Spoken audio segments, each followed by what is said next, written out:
Good morning. This is Nikachu, Merfolk Master, and we are here with day 32 of Coffee and MTG with Nikachu. And as you see, I'm using the extra big mug today. Look how big this mug is. It's bigger than my head, basically. It's so large because I absolutely need the coffee. The heat is beating down on me in the summer, and there is such this twisted route that we need to push the air-conditioned air to reach the bedroom. I don't know if anyone else has this sort of same problem in their own home, but we use these fans to channel the air. We use multiple fans. We use a fan to push it this way, then we use another fan to push it this way, then we use another fan to push the air conditioned stuff this way. And I think the sound of the fans are actually what's keeping me up at night. So for a lack of sleep, I do not suggest doing this, but sometimes you need a gigantic mug of coffee in order to compensate for your lack of sleep. So good morning to everyone. Oh, good morning to Angkorian Hero. Welcome. Good morning. We're already receiving people. People are arriving. And, we've had some great discussions for this last, 6 weeks. We're going to have a lot more. So just a reminder, if you have any questions, this is a Q&A show. Do you have a deck list that you would like to share and have me analyze? You never know what a master of MTG can actually help for you. So, we can do that here as well. Oh, thank you very much. A courtesy of cheering with the 100 bits. Thank you very much. Hey, do we have any animations or anything going on right now? Do we have anything set up? It might not be because I'm not using Streamlabs OBS here. Also, I don't know if it will work, period, on on this client that I'm using. Good morning, Georgi Yarza. But thank you very much. Thank you very much for the bits, courtesy. And if you want, good morning, Deedless Streaming. And don't forget, if you want to be part of the live show, we do this here. This is where we stream, and we stream it Mondays to Fridays, 11 o'clock a.m. Central Standard Time. If you want to be part of the action, go for it. Come join me, and we can have some really good conversations. Let's have some fun. So yeah, don't forget, you can submit deck lists. Nikachu, I have a deck list I would like to be analyzed. It is a historic deck list. Bring it on. Let's see the links. Let's see the links. Hopefully, I can still see links. Can you hear the birds outside? It's a thing of nature today. Good morning, Thomas. Yeah, go for it. Ciao Zamba, good evening. Good evening, good afternoon, good morning to wherever you are in the world, and to whatever drink that you are brewing up today. I'm brewing up a cup of magic because my magic is coffee. For some other people, their magic might be tea. All right, I had enough of you stupid birds.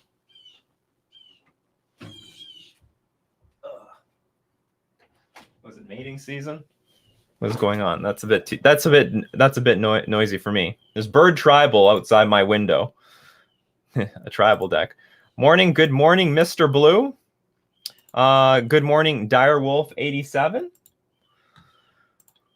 I've been considering building this. Thoughts? Where are we? something.com/deck. Is this what you wrote, or is this getting automatically censored by Twitch? I know I fiddled around with some settings the other day. If any mods can get it revealed, that would be good. something.com/deck. I cannot see it. It deleted the link. Well, damn it. That's not what I want here. How can we share deck lists like this? How about this? How do I reverse this? Okay, hold on. Maybe I can quickly. I don't know how I can quickly reverse this, but I will try. Preferences, moderation. I definitely. Okay, hold on. I think I found it. Okay, try to post it again. Try to post it again, Daedalus. I don't want these things automatically blocked. Are you planning to play Historic Cube in MTG Arena? Nope. I have no intention of playing Cube. Not that I have anything against Cube, but I prefer constructed Magic, and I don't have a whole lot. You know, I'm like really split on like formats that I have to play. I gotta play Modern. I gotta play Historic. I'm trying to get a little bit into Commander, so I gotta be careful with how much stuff I'm getting involved in. Deleted it again. Why would it do that? Send it to me on Twitter. Do you know? Find me on Twitter at. Wow, this is terrible. Find me on Twitter. Uh-oh.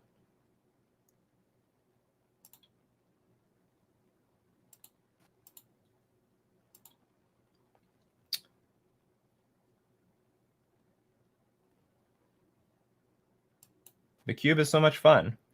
Morning, Fish Fam. Hold on, let's go look at... because I want to see... Well, that's really disappointing that we can't... Okay, so I'll try to have that fixed. That's pretty annoying. Moderation. Block. Your channel's chat will automatically delete posted URLs except for ones posted by use moderator. And yeah, I definitely don't want that. So now how do I enable that? Maybe I have to stop the stream and I have to do it again for all I know. Nah, my dude, limited is fun. Yeah, limited is fun, but you know, I'm a constructed master, more or less.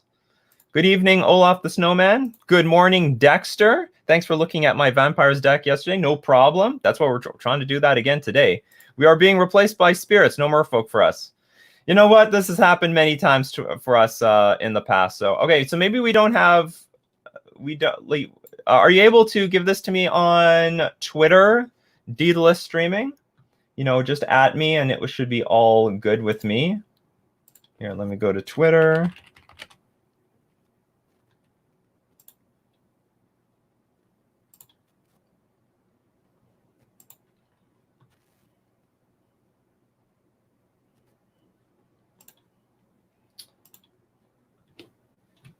Is this artifact breach the deck?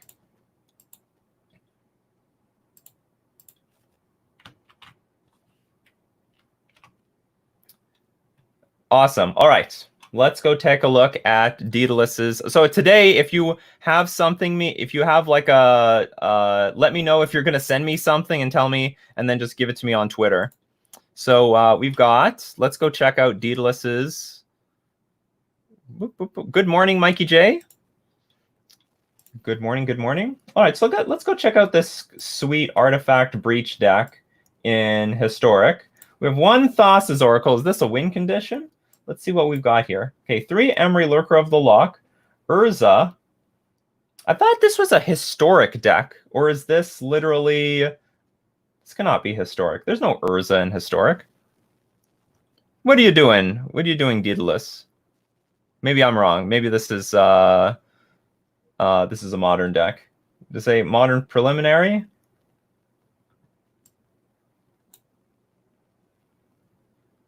Okay, let's go look at this.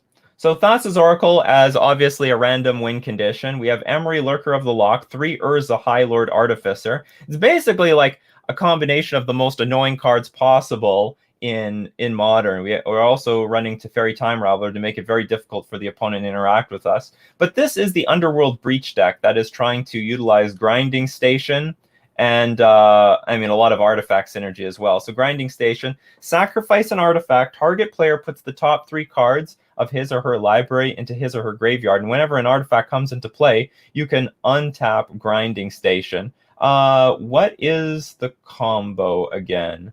It is, there's a point where, you know, okay, so you play Underworld Breach, and you can play 0 mana cards infinitely from your graveyard. That's the combo. So the deal is, you sacrifice an artifact, you put 3 cards from your library into your graveyard. And what you can do is every single time you play Mox Amber, untap Grinding Station, retap it, and then put 3 cards into your graveyard. Because the thing is, Underworld Breach says each non-land card in your graveyard has escape, and you can keep playing it by just exiling 3 other cards. So once you play Underworld Breach, if you've got a 0 mana artifact in your graveyard, you just put it on the battlefield, then untap Grinding Station, put 3 cards back in your sacrifice the 0 mana artifact, dump more cards into your graveyard, and then recast. You can go through your entire deck, and eventually when you have no cards left in your deck, you just slam the Thassa's Oracle for victory. Now, what can I say about this deck? Now, so this is a deck that has already been around for a little while, had a lot of steam at first, but I think the problem is it's still too weak to graveyard hate, and it's also has maybe some issues with Chalice, maybe not a lot, but the deck is like, it's pretty solid overall. I would prefer it had like an alternate win condition somehow, but maybe this is fine as it is. Let's see. 21 lands looks okay. Hall of Heliod's Generosity, put target enchantment card from your graveyard on top of your library. Hollowed Fountain, I think this is all fine. I don't have a whole lot of criticism for this. The only issue that I have with this sort of archetype is how well it's positioned in the metagame. Because this definitely was already a deck that was very dangerous, very deadly when it first came out. But then when people started to adjust, I didn't even think people needed to adjust very much, because this deck doesn't do so well when you, for example, have nothing in the graveyard. However, I don't remember if they had Urza in their deck. Was that normal, or is that like some new spice? Give me some idea, Daedalus Streaming. What are the new innovations that you've added to this deck, or is this just a stock list? And this is actually appears to be, what's it called? This appears to be, I don't know if this is exactly your list, because this is, what's his name? The Italian guy. This is a stock list. So I would say what is very important in this sort of deck is to have a really good plan when graveyard hate is high. Because if you cannot beat properly a Rest in Peace, then this deck doesn't work. You have nothing to like Underworld Breach back. You have and you cannot get your, like, you know, grinding station basically does nothing. All this artifact synergy actually just goes nowhere if you don't have like adequate ways to beating graveyard hate within a reasonable amount of time. Now, make no mistake, engineered explosives is like some good main deck ways of beating, you know, Grafdigger's Cage, Relic of Progenitus, Rest in Peace, but they all get well, aside from Rest in Peace and Relic will always get value. Grafdigger's Cage will not. Same thing with Leyline of the Void. Like, it's going to exile your graveyard before you get anything going. Well, I don't remember if this was stock. Now, that's a big deal, because Urza is quite a nice card here that gives the deck a lot more room to beat the opponent down. Even if you have no graveyard, you can depend more on the artifacts that you have on the battlefield, create a big golem token, attack in for the win. And not to mention that the pay 5 shuffle your library thing that has nothing to do with the graveyard either. So I don't remember if Urza, Lord High Artificer, was stock to the list. And if it wasn't, I think this is a very good addition to the deck. Make no mistake, this deck was very powerful, really strong straight out of the gates, and did really well. And perhaps all it needed was like a few adjustments to really put itself over the top, or at least compete in the metagame, pending, like, you know, how well there, or like how aggressive there were like graveyard synergies. Sorry, like graveyard hate. Didn't get a lot of sleep last night, so I'm gonna have trouble remembering names to cards and remembering other stuff. Not to mention, you know, like sometimes Chalice of the Void can hit this deck pretty hard. And it's hard to get engineered explosives onto the battlefield. Is there a colorless land? There is, actually. So Hall of the Heliod actually can get engineered explosives to crack on 0, because the Sunburst only accounts for the amount of colored mana that you have. And with Hall of Heliod, what you can do is, I believe you can pay 1 to play your engineered explosives, but the Sunburst is 0. But you'll get around Chalice on 0 by doing this, by paying the 1. I think that's how it works. Let me know if it will work. But yeah, so I think the deck overall is good. It's a good deck. It obviously proved itself. Hey, where's my floodlights? Where's my floodlights? It's gonna have some morning floodlights here. Turn on, damn it. Hey, get back to work. Okay, whatever. That's good enough. All right, so I think the deck is very, very strong. It's worth getting into. Just be aware, Graveyard Hate is very strong against this deck, in my opinion. And to some extent, like the Artifact Hate, but maybe not that strong because you have some Urzas. I might want to see a fourth Urza in here to hedge your bets. Is there a fourth Urza in like the sideboard? Like, you know, all the Urza decks, do they play 3 Urza?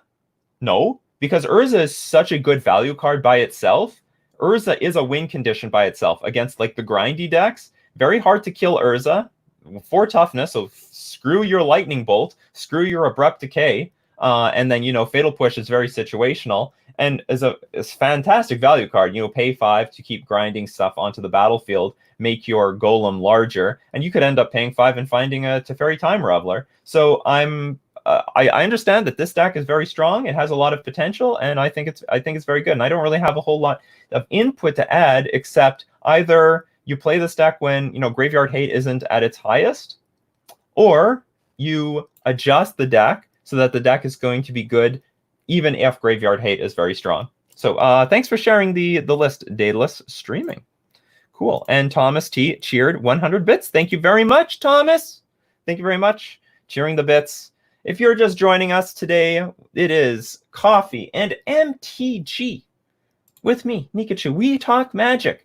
You got deck lists? You got, well, if today, I don't know, the thing is going to be a little screwed up. I think I would have to stop and turn back the stream back on in order to enable people to send their URLs.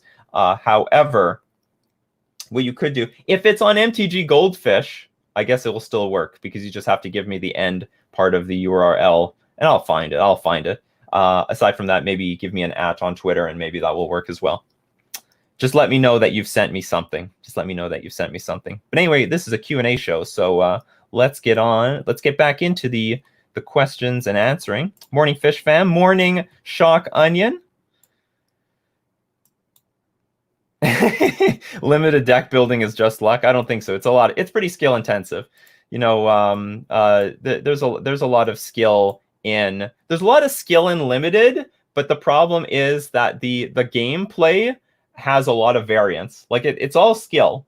I have nothing against the skill of limited play, but it's the gameplay is very high variance, more high variance than I like, and also I appreciate the value of experience with certain deck archetypes, and that experience can like sort of wear away in limited because you're going to play it temporarily for the particular format in that particular set. And of course, there could be some pieces of that translate to other sets, your control archetype versus the aggro archetype and so on. But it doesn't really suit my taste overall. Ciao Zamba, do you think Historic will still be attractive once Wizards of the Coast include Pioneer in MTG Arena? Yes, because Historic is going to act like Legacy on MTG Arena. Pioneer is going to be really limited in sets. Is there Mara Regery in Pioneer? No, there's no Regery in Pioneer. You can only get Regery in Historic. So I do think that Historic is going to still have a lot of value to a lot of people when in the long run, unless Legacy is added to Arena, which they might do, but they might not. I think that's their way of cheating it. They might not actually create actual Legacy, but they'll just make sure that they plug in all the cards that see play in Legacy, not have everything, but basically everything, so that we can have a Legacy-like environment. Oh man, Urza has come down in price. He ain't no Ren and 6. That's right, not a Ren and 6 million. So if you're interested in picking up some Urzas, maybe now's the time. A lot of people cry for cards. It's a weird thing. When the card is popular, everyone wants it, but then the price is too high, and then people don't want it. People don't want to buy in for the high price, but they want the card.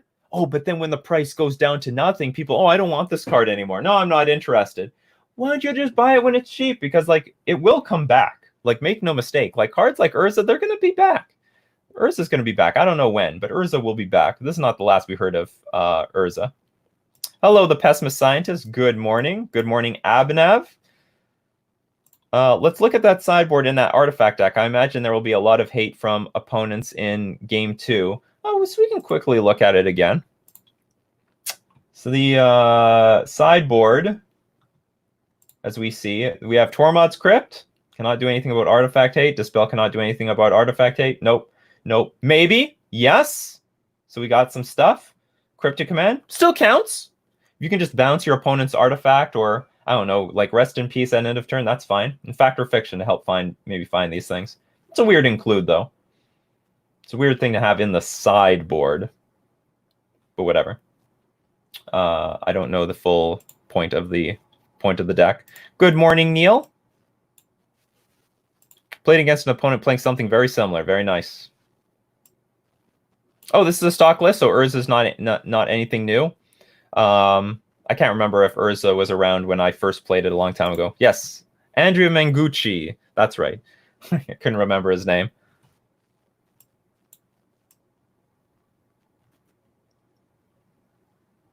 Let's see.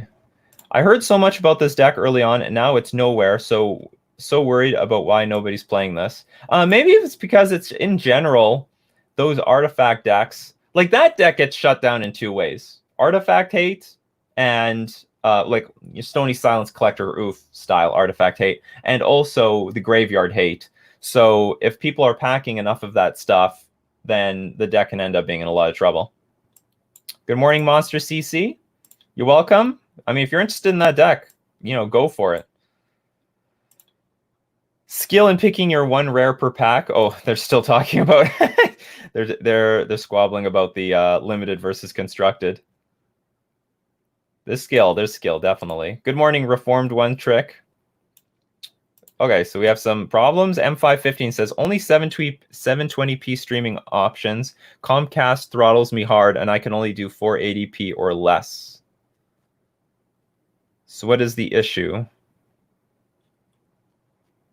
The lowest you can see is 720p? Sorry about that. Got to complain to Comcast. Historic has cool cards that Pioneer never will, unless they put those powerful old cards into Standard. That's right. So Historic is definitely going to have cards, like they were proposing Wormcoil Engine and Dark Confidant and stuff like that. Brainstorm, like those things are never going to end up in Pioneer ever again. Nick asks, what do you think are the well-positioned in the current Modern metagame right now, with Erosa, Simic, Pons, and Eldrazi being the highest in the meta? Those decks, basically. I think what's really well-positioned is I think Eldrazi is well-positioned. I think, what's it called? A deck that people are sleeping on that is very well-positioned, I think, is Devoted Devastation, because they can still play Lurrus. Like, nothing changed there. Devoted Devastation is very good. So it's a super all-in combo deck. No value, just combo. Any snow control deck, any. So like blue-white, Simic, 4-color, or sorry, Bant. All those versions very, very strong right now. What else? Ponza is fine. Like, Ponza is a strong deck, but I don't know if it is like... Those are all well-positioned decks, we'll just say. Because they are the best position. They are the strong position. What decks do you think are well positioned in the current? Like, I don't think there's anything that necessarily beats up on those decks. You will just have like fine games. I don't think there's anything that like cuts away and beats all these decks at once. I would say the deck to beat though is still like some sort of snow covered deck. Like Uro is very strong right now. So some combination of Uro or Urza, any Astrolabe deck is where you want to be. It's probably the best deck to be. What are you using to sub enemy fast lands in Pioneer? Blue-white, for example, Unclaimed Territory or check lands? So you mean blue-white spirits? I would say the one thing is popular in blue-white. Let's see if we can find a blue-white spirits deck.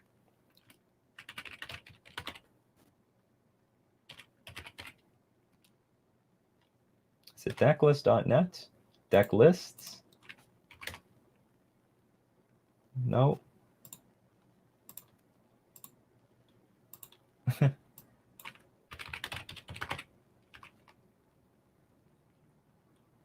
Decklist.org. Okay, I'm going to look for... No, this is not it either. Where's the cool website that people showed me? The cool new website for deck lists. It was like a decklist dot something.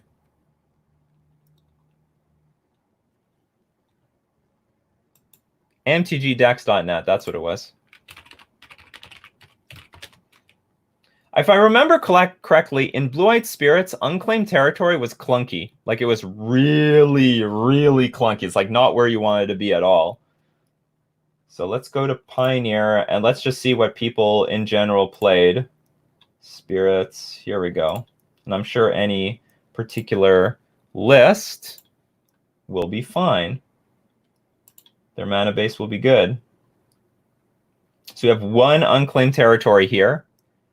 2 Mutavaults, because I remember it was really clunky. Port Town, yes, I think there was Port Town. 3 Plains, 4 Glacial Fortress, 4 Hollowed Fountain, 6 Islands.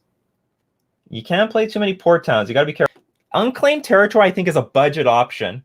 A lot of the better lists, Blue-White was playing with, what's the City of Brassland? Mana Confluence. They were playing a Mana Confluence instead of the Unclaimed Territory. This Unclaimed Territory is a budget option. Let's see if we can find another Blue-White list, because it can be any Blue-White list. Again, we've got this, see the consistency. This Unclaimed Territory is a budget option. Or maybe it's not. Maybe it's in response to burn, but I remember this land is actually pretty clunky. It's clunkier than it looks. I don't even remember why it's clunky. Something to do with Gideon of the Trials or the Teferi Time Raveler? Maybe. Maybe it did. Maybe it had something to do with Reflector Mage in the sideboard. But when I played like Blue-White Spirits, I found that this Unclaimed Territory was a lot clunkier than it looked. And like, 2 Mutavaults, you can tell, if you're allowed to play 23 lands and you can't play more than 2 Mutavaults, that just goes to show how clunky these Mutavaults are. So because we don't have fast lands, like this is, I think, generally how they're doing it right now. And they probably have 3 Port Town because if you don't have a Plains or Island in hand and they're playing with 9, this thing just comes into play tapped. Oh no, you also get the Hollow Fountain. So you have 10, so you have 13, which also still sounds low, but I bet this is the closest they can make the deck as smooth as possible without making it too clunky. So I would trust this mana base, and we're seeing this is what we're seeing consistently across all the Blue-White versions of the deck. Here's another Blue-White one. Same thing. This is how 6 Islands, 4 Hollow Fountain, 4 Glacial Fortress. Yeah, Mutavault clunky, and like Unclaimed Territory is clunky. And also, I guess Port Town is important, but with Port Town, you need to have the lands. You need to have the lands. You show it just any island or plains cards. So 13 lands that can be revealed to Port Town. Anyway, I hope that helped. And I just remember from my own play testing, like I don't remember why, but Unclaimed Territory is clunky. You can't play with 4 of these. Maybe it's because it makes Port Town bad. But yet, like, why not take away all the Port Towns? Maybe it makes Empyrean. No, Empyrean Eagle's a spirit. Oh, maybe it made Brazen Borrower clunky. What can I tell you? I remember like it was like more brown mana than I wanted it to be. It was more brown mana than I wanted it to be. I'd love to share my Tavasa EDH deck in the future. All right, in the future you can do it. Sure, no problem. Lord Magicus, good morning. Good morning, Vin Plays. Good morning. So yeah, Seachrome Coast is not eligible. We don't have these fast lands yet. And actually, on this note, I would love to talk about how we're missing fast lands to a lot of cards. To a lot of archetypes. For example,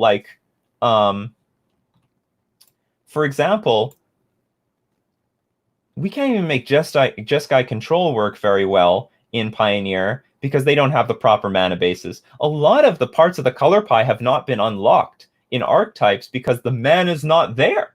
They have not printed the mana for Pioneer, and we desperately need it. So Pioneer, if you think the meta is stable, the format is stable, there's going to be huge changes coming into the future once those lands are printed.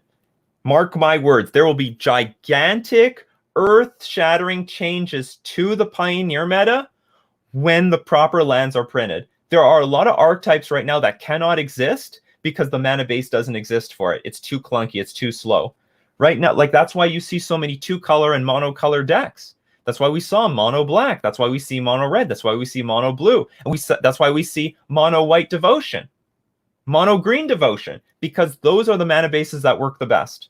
We are missing giant chunks of of the color pie, the variations. Like right now, we cannot expect giant changes in Modern because the mana is perfect. So whatever archetypes are possible to exist, they just exist. But there are a lot of archetypes in hiding right now in Pioneer, waiting to come out when the mana makes it possible. Just keeping that in mind, we will see big changes. Mark my words, big changes are on the way in Pioneer the day that they print the mana for them. What decks in Modern do you think still have room for a lot of upgrades? Eldrazi-tron. It's a weird. I don't know exactly in what way you're asking this question, Niels Nielsen, but I actually think Eldrazi-tron has a lot of room to improve. I think they're playing with a lot of filler cards that they don't want to play with. I'm not sure that they want to play with Endbringer. I'm not sure that they want to play with Spatial Contortion. I'm not sure that they want to play with Ugin the Ineffable. I'm not sure that there's a lot of cards that they're playing that I don't know if they want to play those cards, but they're like basically the best thing that they can play in colorless. So they are. See, I don't know if they want those cards. They want Matter Reshaper. They want Thought-Knot Seer, Reality Smasher. They want Karn the Great Creator. They use Dismember. They want Blast Zone, and they can still print more colorless lands. Like the sky's the limit in Eldrazi-tron. I don't know if they want to play Tectonic Edge all the time. I don't know if they want Scavenger Grounds all the time. So there is a lot of room to improve in. There's tons of room to improve in the Eldrazi-tron archetype. But I don't know exactly what I mean. That's what I'm talking about. Like just decks in general. Maybe you're talking about like, you know, how much can Soul Sisters improve, which is also possible. There's a lot of room for improvement for that deck as well, but you have to gut a bunch of cards. Look, people are being able to post URLs. Did you cheat the system somehow, Ty Ice T? Or are the mods helping reveal the deck lists? But thanks for letting me know about the list. Did we get raided somehow? I'm getting a lot of people. No, now we're doing good.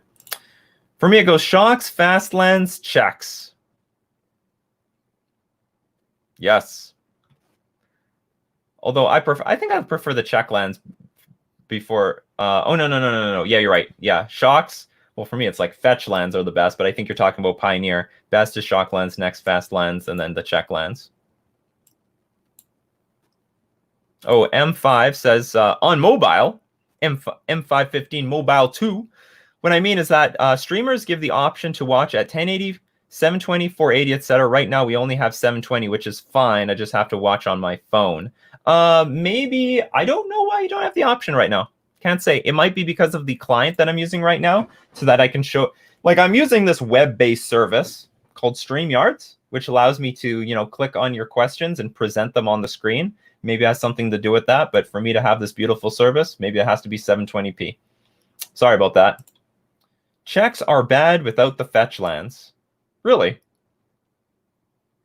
I don't have much of a strong opinion about that. Oh, not fetches. Yes. That's correct. That I agree with. Maybe I'll check, but I thought yesterday, I thought I had the options before yesterday. TFXD, good morning. Kiosk, good morning. If you're just joining us, this is Coffee and MTG with me. Let's hang out. Let's talk some Magic. Let's talk deck lists. Let's talk, you know, Pioneer, Modern, maybe Legacy. I don't really play Legacy anymore. Let's brew up a cup of coffee and let's enjoy the morning together.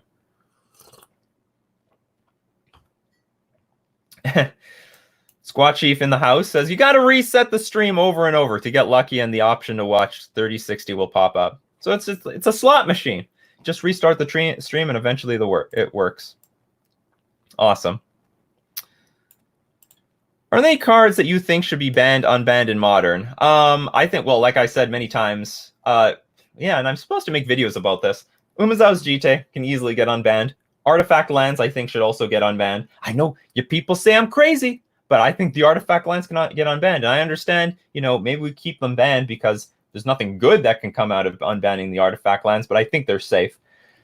In terms of cards that I think should be banned, I don't feel very strongly about any cards being banned, but I will say that Arkham's Astrolabe is knocking on the ban list door, I would say. Getting a little close, maybe a little too close for comfort.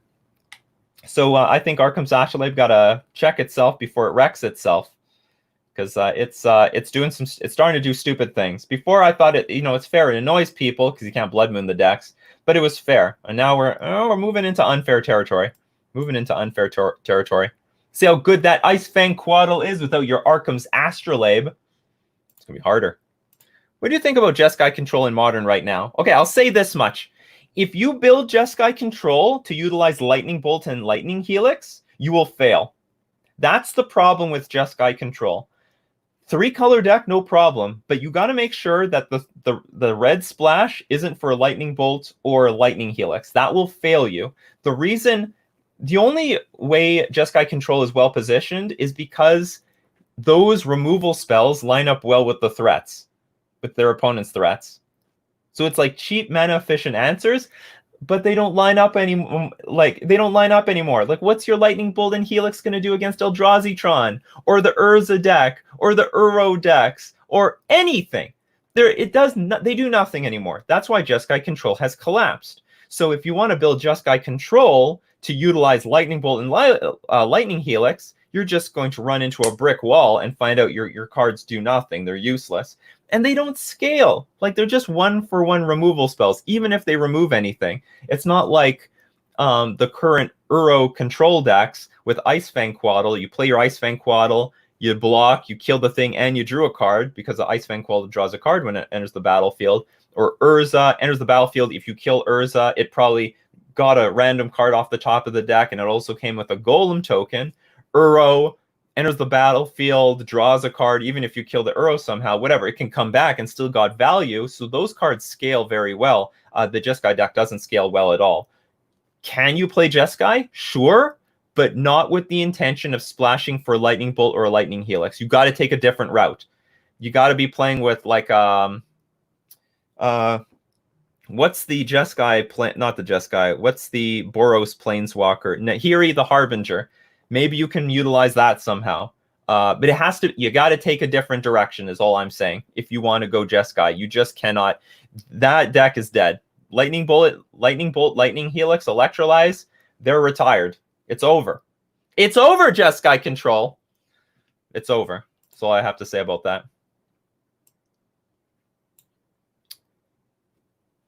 TFXD says, I actually played Jeskai Control. It's fairly solid in the meta right now. So maybe you can, like, chime in to let me know, like, what are your good matchups at the moment. Is Nikachu in a hotel room? No, this is my actual room. I love hotel rooms, though. They're very comfortable. If anything, I will design my whole home off of a hotel room. I'll have the bed in the kitchen. The orange light district. Well, I can change the light. What do you want? What do you want, squad? You want purple? Make it look like we're... There we go. We're on Twitch right now, right? This is how Twitch works. Boom. I'm a streamer now. Floodlights. You're not going to be a winning player when you're streaming unless you got the floodlights and the RGB keyboard. Don't forget, you need the RGB. It adds 10% to your win rate. Get your RGB keyboards. That's how it's done. Okay, Nikachu, I have my deck list. It is a Rakdos Goblins deck with a combo, Chain Whirler plus Call of the Death Dweller, but I'm struggling to get more 2-drops. I like Steamkin a lot with those Goblins that search for more, but in my experience, really low to the ground aggro decks are a problem. All right, let's check out your deck. Let's check out your deck, Jorgie. I can't wait to see your list. It's going to be the best list of all time. This is going to load up. Yes. Let us check out the list.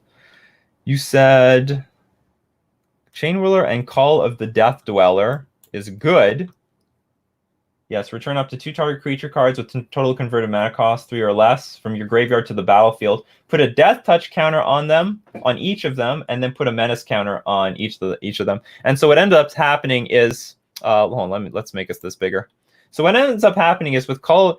We all know what Goblin Chain Whirler does. It's an absolute asshole. So enters the battlefield, deals 1 damage to each opponent and each creature the opponent controls. But if it has Death Touch, that 1 damage That one damage just fucking nukes the creatures. Just wipes everything on the other. It's a one-side board wipe. Plague Wind just destroys them. So Call of the Death Dweller and Goblin Chainwhirler, really powerful combo. Really annoying combo, too. I like Steamkin a lot with those goblins that search for more, but in my experience, low-to-the-ground aggro decks are a problem. Really? So you have Skirk Prospector to sack your way upwards. You've got Fanatical Firebrand. What kind of low-to-the-ground decks are you losing to, Jorgi Arza? Because you've got a lot of stuff on the ground. Well, I'll tell you this much. You don't have any interaction. Where's your Lightning Bolt? You know? Where's Lightning Bolt? I'm assuming this is a modern deck? Oh, it's historic. Historic Rakdos. Okay, I see. You don't have Lightning Bolt because this is historic. Right. So you're talking about like red-green aggro beats you? Jorgi? Talk to me, Jorgi. Talk to me. Good morning, Tuckstep. And you, of course, have this combo here. Goblin Matron is in historic. That's pretty cool. Yes, Gruul aggro beats you. Aha. So that's not exactly a low-to-the-ground aggro deck. That's a mid-range deck. Well, you need to get your Call of the Death Dweller online with Goblin Chainwhirler. Yeah, so these cards are not going to line up very well because they don't have 1 toughness creatures. They've got these super huge chunky creatures. I will say this much. If they play turn 1 Llanowar Elves, you got to snipe them down really quickly with this Fanatical Firebrand. So you've got some early game interaction. So if they play turn 1 Elf, kill it. Snipe it down. If they play turn 1, what is that? Pelt Collector, snipe it down. You have to kill those things because they're going to scale into very large threats very quickly. Skirk Prospector probably doesn't help you a whole lot. Runaway Steamkin might. What is there any way that you can like slow down and stabilize haste when it enters the battlefield? If it was kick, destroy target non-basic land. That looks pretty good against them if you can slow them down. Goblin Matron is very slow and weak against that deck. Well, here's the deal. You don't necessarily need to beat every deck. So you got Incinerator. Whenever you cycle it, you may have it deal X damage to target creature, where X is the number of goblins in play. Well, that's a pretty good... Well, you have some removal then here. You gotta kill their creatures.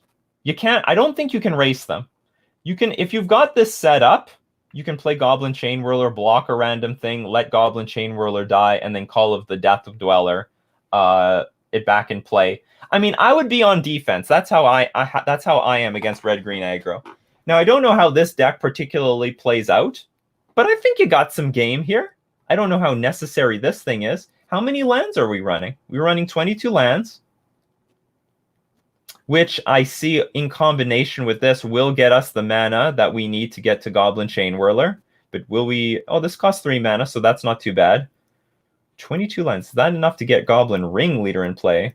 When it enters the battlefield, reveal the top 4 cards of your library. Put all Goblin cards revealed this way into your hand and the rest on the bottom. So that's fine. I don't know what your strategy is. What is your strategy, Jorgi Arza? Are you trying to race red-green aggro? Are you trying to stabilize against them? Do you try to kill their threats? What's the deal? What is your strategy against them? Because I think a deck like this, I don't think I would try to race them because you can't. Their threats are larger than yours and they can get out faster. But maybe you can stabilize against them by blocking. Maybe you can like, you know, get some stuff early on the battlefield and then start incinerating some stuff down. Oh yeah, Historic is great. Historic is absolutely fantastic. My second favorite format right now.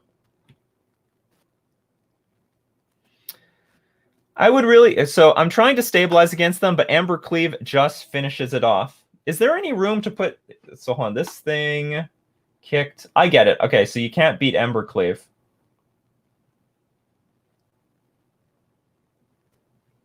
I would say this. If you can beat everything else, that's good. You don't have to beat every deck. If you have a really good win rate, this is another thing. If you can have a really good win rate against everything else, accept red-green aggro, that's okay. You will rise to the top like that. You can still do that. So long as like the best deck in the format isn't like 100% of the format or like 70%. Red-green aggro isn't all over the metagame. Strong deck, you will see it, but it's okay to have a bad matchup if you can compensate by beating all the other decks. Because I can see like it's a strong mid-range deck, which either you race the damn thing or you can't. But you're also sort of like a mid-rangey deck. You're not exactly aggro. There's nothing aggro about this. You're like building up to something, but the problem is they're attacking with like really big chunky creatures.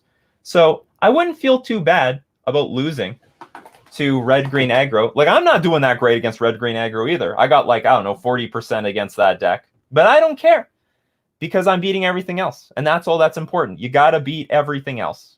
And that will be fine too. Now, if you can't beat everything else, now we have a problem. But then maybe you have to make some adjustments. But I so far, I like the list. I have to see how it plays out. Maybe these can be replaced by something else. I'm not sure if it's so mandatory, but I like the creature anyway. Haste, and it can randomly blow up lands. I think that's very powerful, and I think the synergy between Goblin Chain Whirler and Call of the Death Dweller is very good. Not to mention, like, this is a really good way to refill your hand later. So anyway, thanks for sharing the list. I think it's really cool, and I hope I offered some useful advice. Okay, if you think you have a good matchup against the rest of the field, you're gonna have a high win percentage anyway. It's okay to have a bad matchup against something. You know, back in the day, I had a terrible affinity matchup. It was like 30%. And people said, where's your affinity hate in your sideboard? Where's your Hurkyl's recalls? Where's any of your affinity hate? And I said, I'm just gonna lose. I don't care. I'm gonna play against Lantern Control. I'm just gonna dump the game. I'm gonna dump the match. I'm gonna beat everything else. And you know what? I took that strategy to the top 8 of a Grand Prix. I played against Lantern Control. Snap lost that match. It wasn't even close. I didn't even have a chance. Did not have a chance. I'm going to lose to the artifact decks. But I beat everything else, and that's what was important. You don't need to have a 100% win rate. You don't have to beat everything in the metagame. If you have a good focused deck against everything else, that's great. Another great example was Bloom Titan.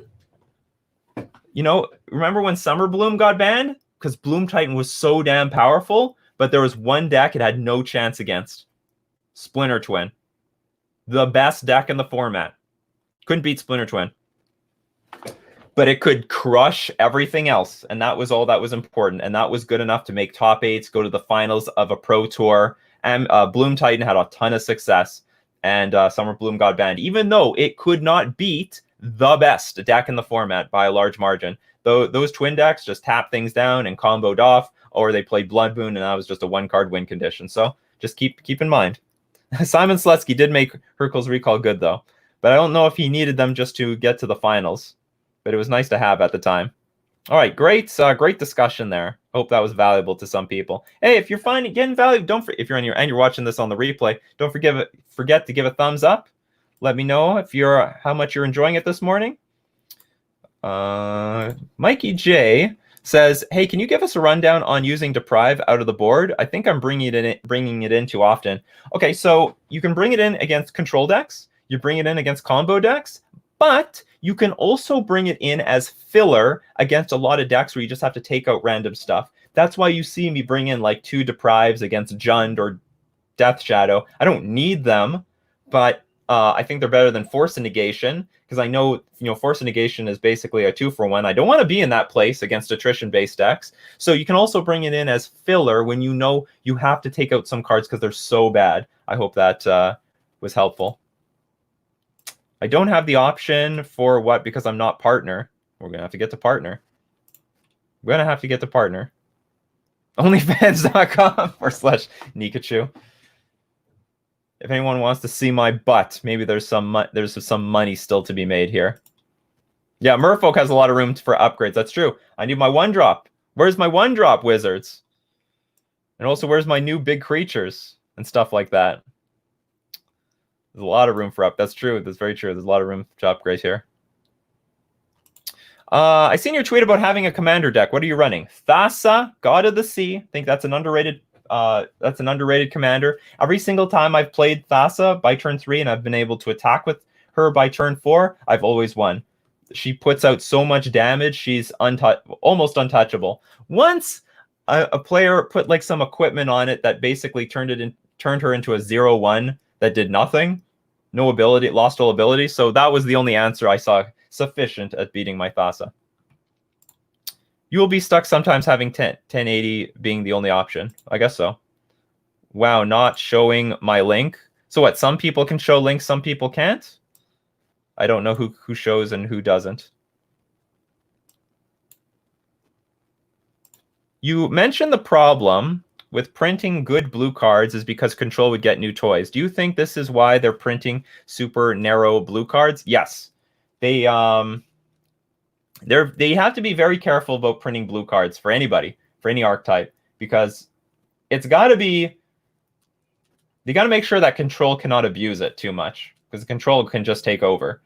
And especially even in the case in Standard. So they got to be careful what kind of blue cards they create, because like if they trying to print a good blue card for Merfolk, for example, is difficult, because if Control can use it, they might be able to use it better than we can. You know, we might not be the best Force and Negation deck, although I think we are. We're a pretty good Force and Negation deck. But that's always the issue when they print these blue cards. Got to be careful. Got to be careful. Thanks, everyone, for joining so far today. We're having great discussions. With that, I have to take a good, delicious sip of this large coffee, because if I don't drink coffee, I'm going to die today. For a couple months, Jeskai was one of the best decks for years ago. One of the best decks 4 years ago, no lie. I agree. But that's long and gone. 4 years ago was a completely different metagame. Do we even remember when Electrolyze was last played in Modern? Remember when you could play Electrolyze? Remember when you could get a 3-for-1? Snipe down that Memnite, hit that Steel Overseer, and draw a card? Those were the days. Those were the days. But those days are gone. Those targets are dead. 3 mana to like draw a card, that's nothing.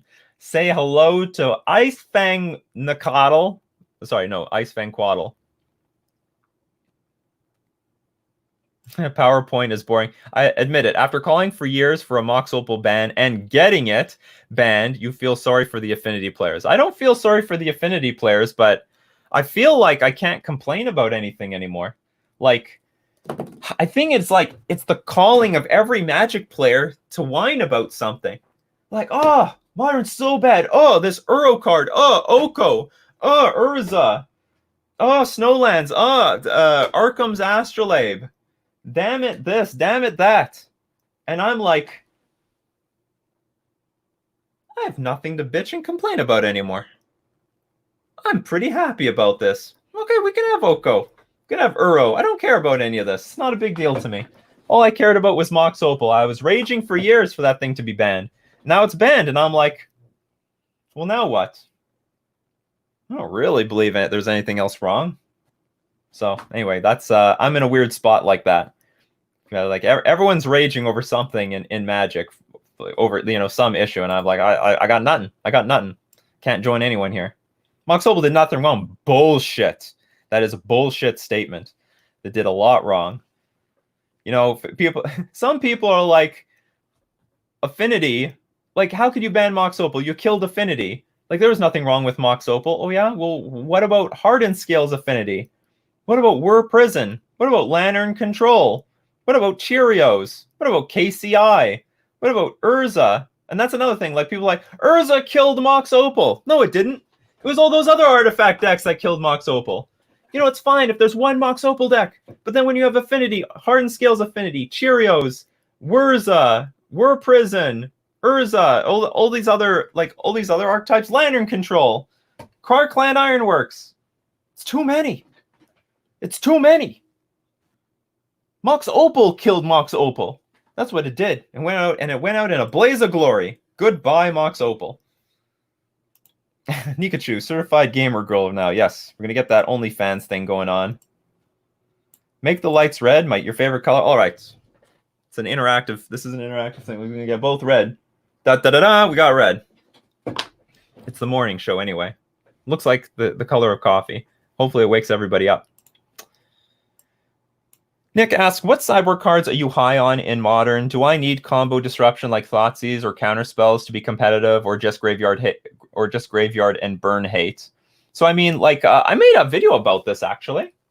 I made a video about this. It's you know, cards that are really good right now. Counter spells. I mean, Thoughtseize is fine. So counter spells, Thoughtseize. You know, Mystical Dispute is really popular. Collective Brutality is also very good because you kill creatures on the battlefield. You can gain life. You can also snipe your opponent's hand. What else? What was my top 10? Just like look up and it's still pretty fresh right now. Like sideboard cards, Modern, Nikachu, MTG. Let's see what we can do. Top 10 Modern sideboard cards. Can you see my own link?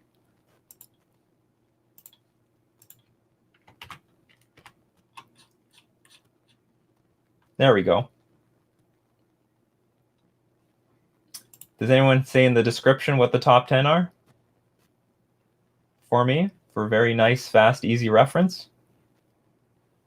Sometimes in these top 10s, people are like, okay, here's the top 10. Enjoy. Let's see, I've got a Braid. Aether Gust is good. Still good. Grafdigger's Cage or Relic, you need to have some graveyard hate. Ceremonious Rejection for those Eldrazi decks. Dismember is good. Damping Sphere, very strong, actually, because of those Eldrazi decks, the Amulet decks, Tron, other just regular Tron decks, combo decks. A lot of combo decks hate Damping Sphere. Collective Brutality, good against the Burn and Prowess decks. Ashiok is still pretty good. Hurts people from searching their library. Mystical Dispute. Oh, and Veil of Summer. Veil of Summer, obviously. So I hope that helps. TFXD says, I choose to not run Lightning Helix. Okay, so this is responding to the Jeskai control. Like, who's running Jeskai control right now? TFXD says so. I replaced it with a few Archmage's Charm and some Absorb. That's smart. You have to take out those garbage cards. But I would still say that Lightning Bolt...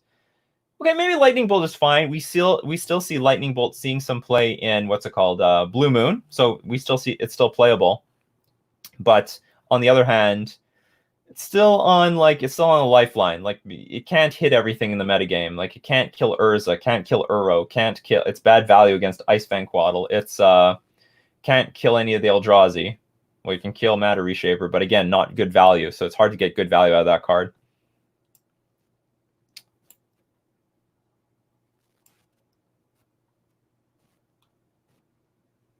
Oh, what's a good sideboard card? Squad Chief's like, Plague Engineer. Should be mind it. Whoa, wow. -2. It's a bit much. That's a bit much. Good morning, Text Dev.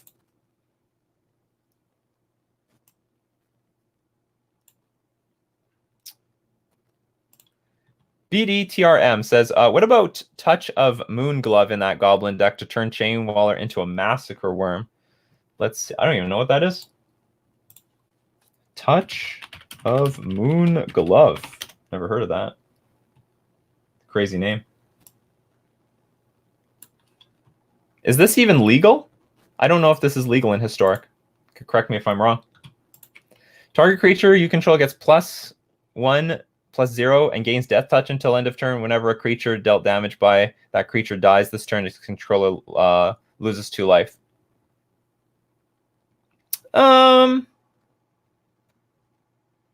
How do you make this work, though? Because the trigger is already... will it work, actually? I guess it could work. But the problem is, like, these cards are really narrow. They're really hard to make work. Like, if you don't have a creature in play for that synergy... And I would say that that Graveyard Resurrecting card acts like this with Chain Whirler, for the most part. Okay, so we're getting confirmation it's not even legal in Historic, so unfortunately this is not a... It's not even in the discussion anymore. Oh, how well did it end with Nescafe? Let's just say I will not be referring to what type of brand coffee I will drink. They got back to me. They said, you know what? We love your enthusiasm for Nescafe. But we're gonna, we don't got anything going right now for like sponsors, but we're gonna keep you in mind. We're gonna keep you in mind. Thank you very much for talking to us. So with that, I think the next step is to start bringing Slurpees onto this show. And we're going to rename the show Slurpee in MTG. And then we're going to try to get sponsorship from 7-Eleven. That's the next step above. It'll be beautiful. When will Merfolk be tier 3 again? I hope never. Yeah. Are you implying that Merfolk is in a tier so far down below? It's in a tier of its own?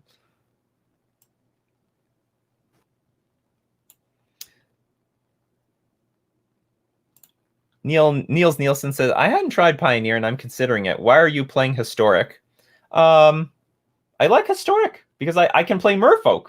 They got Mirror Regery there, but they don't have Mirror Regery in Pioneer. So I get screwed in Pioneer. Won't work. Yeah, see, Historic is fun. And it's diverse. It's a really good metagame. I think it's a balanced format for the most part.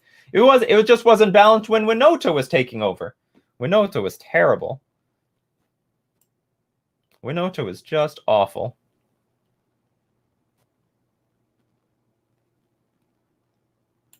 Ugh, Twitch keeps going in and out for me. I hope that's not a problem for everyone. Squad Chief says, watching on audio only could work out. Hope the connection is good for everybody else. Good morning, good afternoon to Obesus Nothus.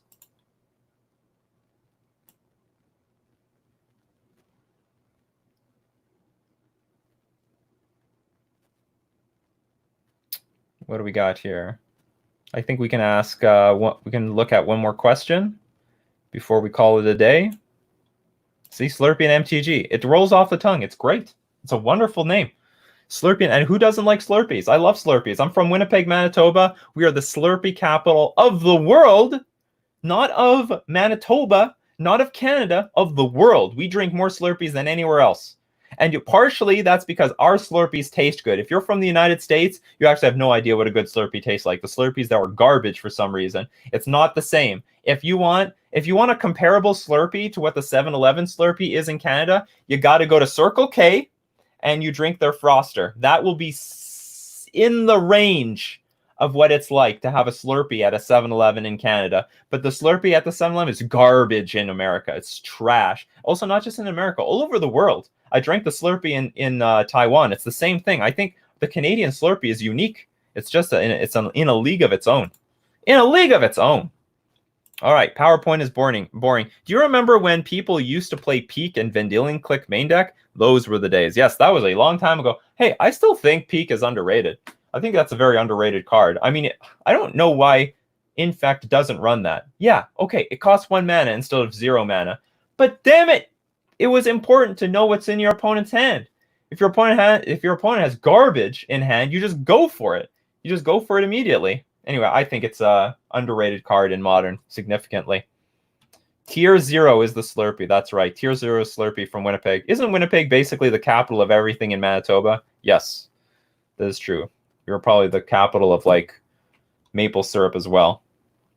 I don't think we have Slurpees in Norway. Is it like a slush? Yes, it is like a slush. But like Coca, you can have like all sorts of flavors. You can have Coca-Cola. You can have like orange. I don't know what other flavors there are, to be honest. I don't get them. You can get 7-Up, I guess. I just go for Coca-Cola. I'm a Coca-Cola person with my Slurpee. It's delicious. Absolutely delicious. All right. So if you want to join the stream, don't forget to go find me at twitch.tv/NikachuMTG. We stream Coffee and MTG, this morning show, from Mondays to Fridays, 11 o'clock a.m. Central Standard Time. And don't forget, we also do gameplay on Monday, Wednesday, Fridays at 1 o'clock p.m. Central Standard Time. And if you want to support the show, of course, you can subscribe on Twitch. You can also support me on Patreon, patreon.com/NikachuMTG. We had some great discussions. We had some great topics to talk about. I hope this was valuable to a lot of people. Enjoyed the deck lists that were contributed today. We had a lot of fun. I hope a lot of people are walking away with more than they came in with this morning.